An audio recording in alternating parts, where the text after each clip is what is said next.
அமைச்சருடன் எதிர்முனையில் பேசிய ராஜகுரு என்பவர் அண்மையில் கட்சியிலிருந்து நீக்கப்பட்டுள்ளார். தன்னை அமைச்சர் பழிவாங்குவதாக ராஜகுரு குற்றம் சாட்டியுள்ளார். அதனை தற்போது கேட்கலாம்.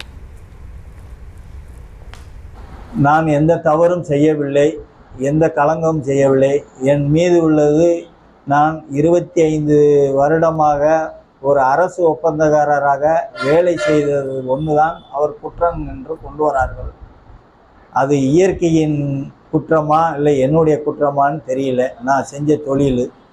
ஆனால் கட்சியில் நான் ஒன்றியச்சா வந்த பிறகு தான் அனைத்து ஊர்களுக்கும் கிளையை உருவாக்கியிருக்கிறேன்.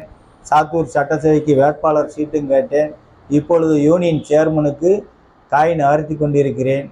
என்னை சில நபர்கள் உள்கட்சியில் பிடிக்காதவர்கள் அமைச்சர்களிடம் தவறான முறையில் அவர்களிடம் சில பேர்கள் அமைச்சரிடம் புகார் சொல்லியுள்ளார்கள்.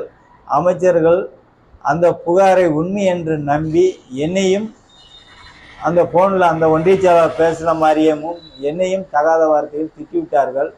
கட்சியிலிருந்தும் சஸ்பெண்ட் செய்ய சொல்லி எங்கள் மாவட்ட சேவைக்கு உத்தரவிடவும் எனக்கு மன அளவில் ரொம்ப பாதிப்படைந்தேன். அதனால் அம்மா அந்த ஒன்றிய சேவை பற்றி லட்சுமணன் பற்றி பேசிய ஆடியோவை நான் வெளியே விட்டு விட்டேன்.